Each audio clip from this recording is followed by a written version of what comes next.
So I'm Henry Stoffard. I'm the Project Support Officer for the Suffolk Climate Change Partnership. This webinar is designed for those of you carrying out the thermal imaging surveying in your community, and this will help you identify those people who are eligible for the extra help from Warm Homes Suffolk. When you have carried out a survey on a home, there are three options for you: either to be signposted to Warm Homes Suffolk scheme, or encourage community members to carry out work themselves, such as our DIY options available on our Greener Suffolk website, or look to set up a community bulk buy scheme. Information for all these can be found at greensuffolk.org/thermal camera/next steps, and this URL will be in the description with the webinar. This webinar is designed to help you signpost community members to homes which you have surveyed with our thermal imaging cameras to the Warm Homes scheme. You'll find out how to identify those homes and residents, how important the scheme is, and gain more information about Warm Homes. Oh, hello. Yes, I'm Matthew from the Warm Homes Suffolk team. We've been helping hundreds of people over the last few years get grants for funding to help make their homes more energy efficient, warmer, and to save money on the fuel bills. Now, my colleagues Claire and Henry are going to ask me a series of questions which hopefully will help you understand what Warm Homes is and how you can signpost people to getting some of the essential support that we have at the moment. Thank you. Well, thank you very much, Matthew, for that introduction, and for Henry too. So the first question we have that we see as frequently asked questions is, am I entitled? Matthew, how do we find out whether we're entitled? Okay, so the schemes we've got are ones which are targeting those people who are struggling most with their fuel bills. So to be eligible, you need to have a household income of less than 30,000. You also need to have an energy performance certificate of your home, which is band D, E, F or G. So that's not the council tax banding, which is really confusing, but it's actually energy performance certificate. And on the website, there is a link through to the government site showing you how you can find out whether you've got an EPC. If you haven't got this energy performance certificate, don't worry. If you fulfill the other criteria, it's quite possible that you can apply and we can do an energy performance certificate to help you along the way. Thank you for that, Matthew. The second question is, what are the benefits of this? Well, really, it's in order to help people whose homes aren't as warm as they should be. Sometimes we suffer a lot from homes which are damp, which are cold. That can affect our health. So it's really trying to put in place some energy efficiency measures, which may be loft insulation or it may be cavity wall insulation, in order that those homes can be a little bit better in terms of comfort wise, may help your health, but also may save you money, as well as making an impact in terms of helping improve our environment. Brilliant. Well, that sounds a lot. I wonder whether you could just expand a little bit for us on what help is available under the Warm Homes scheme, Matthew. Yeah, sure. So the Warm Home scheme provides a grant for households, and it means that up to a certain value, which is in the region of £10,000 to £15,000 often, we can put measures in place. So we can put loft insulation in, we can put cavity wall insulation, we sometimes put solar insulation in, we can insulate walls, we can provide draft excluders. We can also provide some signposting to people who need a bit of extra help. So many of us are struggling with working out how we manage our bills. So sometimes a little bit of help with that, we can put people in contact with an organisation which can help that. And the other thing is that we know there's an awful lot of people around who don't claim as many benefits as they should be. So again, what we can do is we can put you in contact with the right organisation that can say, okay, what's your situation? How can we help? How can we help improve your life in terms of that? So there's a number of different things we can do there which can support people, as well as the energy efficiency in reducing their bills and their costs. Thank you, Matthew. And how much is this going to cost households if they do get involved in the scheme? Well, this is one of the really good things about this, that if you own your own house, there is no cost involved in terms of supporting you. So a lot of people say this can't be the case. How can you, there's nothing for free. Well, this is a government backed funding scheme, which means that it is for free. There's no strings attached on it, which is really good. If you're living in a rented property, you can still have some work done up to a particular limit, but then the expectation is that your landlord, who you need to get approval from anyway, will pay some of the costs of actually doing whatever works need doing. Right, so just to reiterate that, it's a free scheme for people who reach the eligibility and the criteria. I mean, we were all watching out for scams and things, etc. Could you just explain to us then, Matthew, where is this funding coming from? So there's a government department called BEIS, and one of the things that the government has tasked them with doing is reducing the number of people who are in fuel poverty, who are struggling with their fuel bills each year, and also to do that in a way which is reducing our impact on climate change. So they're providing the funds. So within Suffolk, we've got something like £5 to £7 million this year to spend on households, as I say, without strings attached. There's other schemes available as well. So there's something called Eco4 and Eco Plus, which some of the power companies are running. And if we think you're more eligible for that, we'll signpost you in that direction. But yes, so it's a government funded, no cost to the householder, and we're using accredited suppliers who we've gone through, checked that they're okay, made sure that they can perform well. It's done all to the right standards, so again, you're not going to have a dodgy installation, we hope, as best we can. Thank you for that, Matthew. And could you explain what criteria is and what eligibility means in this scheme? Yeah, so eligibility is, are you able to be successful in getting funds for your house, a grant for your house? It really just means, you know, can you apply? Is there a likelihood of you getting something? So that is, it's a little bit complicated in as much it's a whole household that we need to look at. So it's not just the person who owns the house, it's everybody who's living in the house. And if their total income is less than 30,000, that's one of the eligibility criteria, one of the things you need to be able to show. And to show that, we would normally want to see copies of bank statements, any benefit statements, any pension statements, that sort of thing, and we'll add it all up and make sure that it meets the government requirements. We know there's many people who probably are earning more than that who still need help, but the way this scheme is being put together, we have to limit it to the people who have less than 30,000 coming in each year. And the other thing, as I said earlier, was the energy performance certificate of your house has to be band D or less. So that's E, F or G. That's just an indication of how much insulation or how energy efficient your house is. And for that to happen, you will have needed to have a survey done on your house, where a surveyor will come around, they'll look to see what the walls are made of, the roof is made of, to see whether you've got cavity insulation already, to see what sort of boiler you have, to see whether you've got loft insulation. And based on all of that, they'll give you a letter, which will say, it goes from A through to G. A, B and C are the better ones, A the best, and G is the worst. So it's a bit like when you look at the ratings on fridges or TVs or freezers, they'll have a rating now which is you're color coded and with a letter. So it's the same thing but for a house. So it's an energy performance certificate. That's really helpful, Matthew, because actually sometimes these things are really hard to get our heads around, and so you've explained that really well. So I've got two questions for you next, actually, and it was all around what do we need to do next. So I wonder whether you could give us a twofold answer. If I was an individual living in a house that I thought I was eligible, what do I do? But also, if I'm a community group or someone within the community, maybe using thermal cameras, how would I identify those people that maybe could be eligible so I could help signpost them? Sure, yes. Okay, so you may be somebody and you may say, well, okay, I've got less than 30,000 coming into my house. I know what that the energy or the energy efficiency of my house is not very good. It's a band D or something. So if that's the case, then the best thing you can do is to go onto the website of Warm Homes, which is www.warmhomessuffolk.org, or phone up 03456 037686. If you search on the web for Warm Homes Suffolk, you'll get that.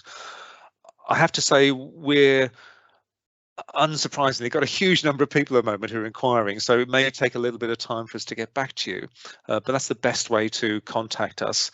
On the website there's a little form which you can just fill in, and that goes through to our office, and as soon as they're able to, they'll contact you and ask for somebody to come and do a survey to see what the specifics that are needed for you.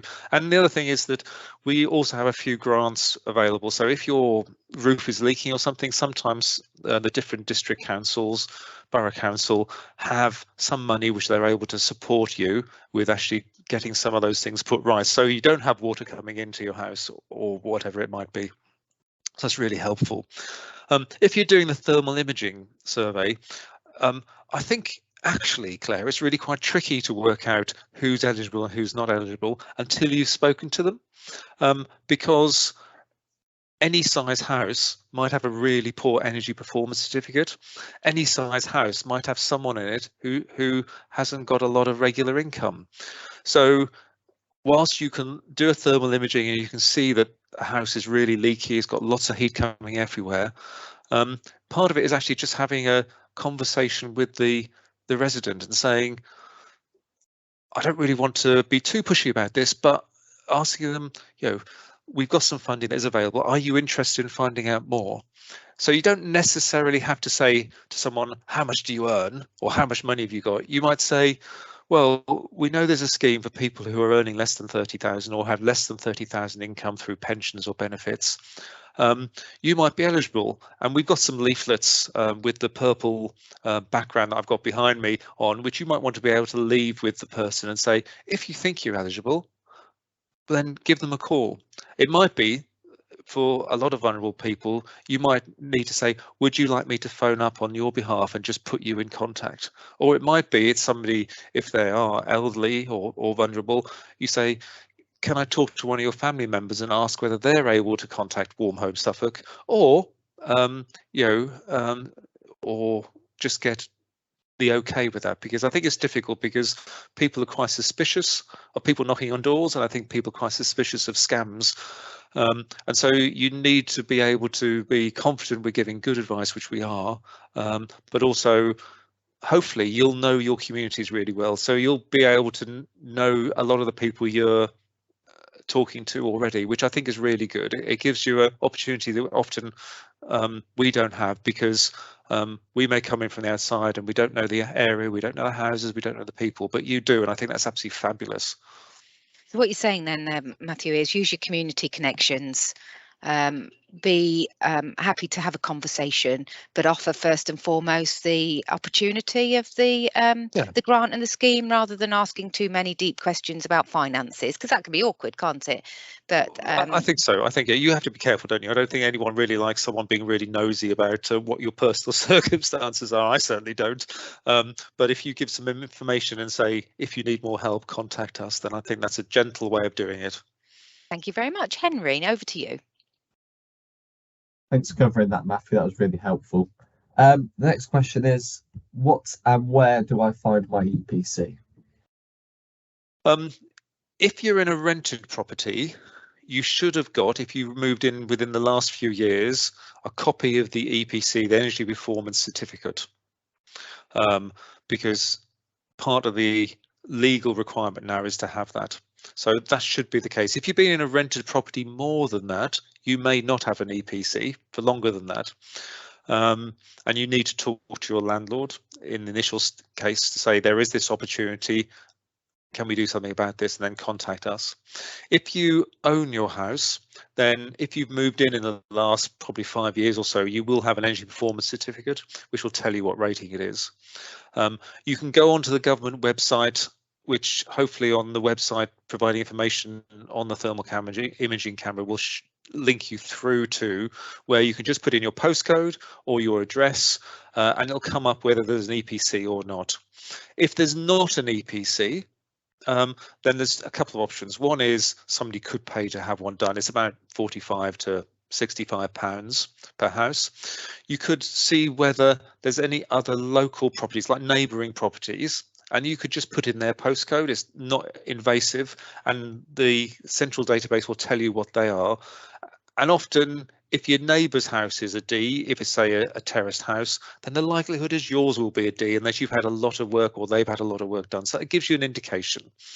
If you've not got access to that information, part of the funding we've got can pay for an EPC if you meet the other criteria. So all is not lost if you don't have one. And we know there's a lot of people who've been living in their houses a long time and haven't got that information, and we don't want that to be a barrier. So have a look to see whether it's there. If it's not there, then perhaps contact us and we'll see what we're able to do to help. Fantastic. So we've had some chat about the benefits, Matthew, and about what support's out there. So just to recap on that, we're talking about, you know, in the long run, having a warmer home, reducing your energy bills because you're not leaking so much energy out into the wider world. So you're keeping it into your house. And I suppose wider than that, it's reducing the carbon emissions regarding climate change as well. So they're threefold, aren't they? But also benefits, you've spoken about health benefits. So people living in cold and damp houses is not good for people's health or learning, mental well-being as well as physical. I'm correct in thinking that, aren't I? Yeah, that's right. That's right. And I think many of us know people who are elderly or ill or who are vulnerable, and because they live in a home which isn't warm, that can make how they are in terms of physically or emotionally or you know, health a lot worse. So again, we try and prioritize those who've got an ill person at home. We try and prioritize those who've got an elderly person at home.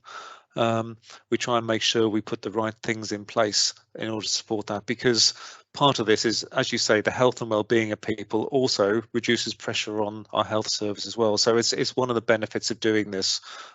So yeah, health and energy and bills are all really helpful things to do. Marvellous, thank you. You've also spoken to us before about the benefits, advice and the work for minor grants as well. So there are additional things that maybe having someone come round and talk to you about the Warm Home Suffolk can create opportunities for further discussions about your house and your benefits. What I'm wondering though, Matthew, is how long will this actually take, and will there be any disruptions whilst these changes are undertaken? Well, as you would guess, in the current cost of living crisis, there's a huge demand for these grants, and we're running at quite a few weeks, so it may be 4 or 5 weeks before you get contacted back. But don't despair, we will get to you eventually, hopefully. In terms of the disruption, we try and minimize that, so it depends on what is happening. So if it's something like loft insulation, then that's a relatively easy thing to do.